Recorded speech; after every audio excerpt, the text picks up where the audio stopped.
Bonjour Clément, d'abord nous vous tenons à vous féliciter pour ce remarquable résultat que vous avez fait à Fontanals pour ce Challenge Tour.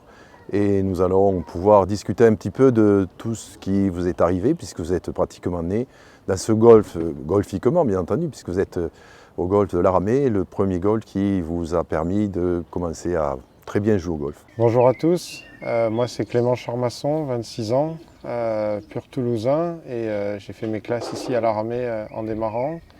Et aujourd'hui je suis golfeur professionnel sur le Terplanner Tour depuis cette année. Je pense qu'aujourd'hui si j'en suis là, c'est grâce à tous les entraîneurs que j'ai eu la chance de croiser, que ce soit au début ici à l'Aramée, par la suite au Pôle Espoir dans les structures fédérales et aussi au Pôle France. Et puis grâce à mon expérience aussi aux États-Unis, je pense qu'aujourd'hui elle m'aide beaucoup. Après j'ai su m'entourer comme il fallait, je pense, avec des bonnes personnes autour de moi, mes parents qui m'ont toujours soutenu depuis tout petit dans le projet. Quand à mes 15-16 ans, j'ai dit que je voulais essayer d'en faire mon métier, donc j'ai essayé d'orienter mes choix de vie entre guillemets pour essayer d'avoir une chance de réussir là-dedans et pour l'instant je pense que ça se passe bien.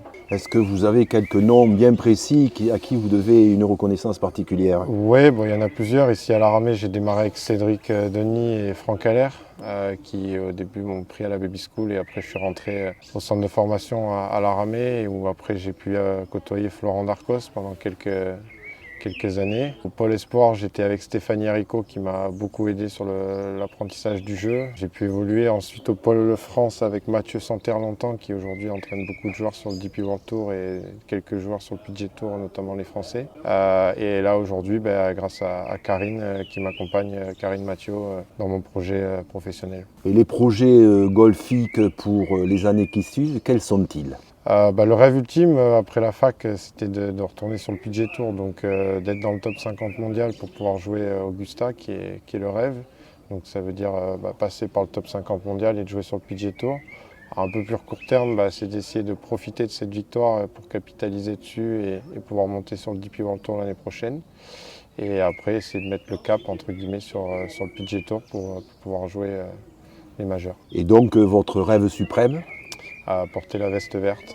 J'ai eu la chance, grâce à la fac, de pouvoir aller faire les rocos là-bas parce qu'on jouait le tournoi de la fac d'Augusta et le lundi on allait au Masters, donc j'ai eu la chance de mettre les pieds là-bas, donc ça donne très envie. Donc le rêve ultime, ce serait de mettre une veste verte. Voilà, écoutez Clément, merci beaucoup de cette interview. Merci à vous. Et ce qu'on vous souhaite, c'est toute la réussite. Et dès que vous avez la veste verte, on se sera vu de nombreuses fois, mais on la photographiera. Parfait, avec plaisir. Merci Clément, bonne chance. Merci, au revoir.